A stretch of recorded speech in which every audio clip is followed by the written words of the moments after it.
అసమానుడైన వాడు అవమానపరచడు నిన్ను.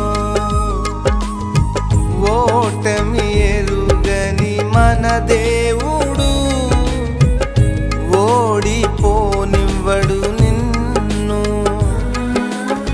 ఘన కార్యాలెన్నో నీకై చేసినవాడు కష్టకాలమందు నీ చేయి విడచునా.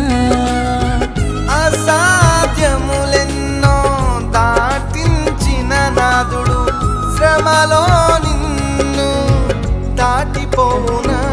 సియోను దేవుడే నిన్ను సిగ్గుపడనివ్వడు. కనికరపూర్ణుడే నీ కన్నీరు తుడుచును. సియోను దేవుడే నిన్ను సిగ్గుపడనివ్వడు. కనికరపూర్ణుడే నీ కన్నీరు తుడుచును.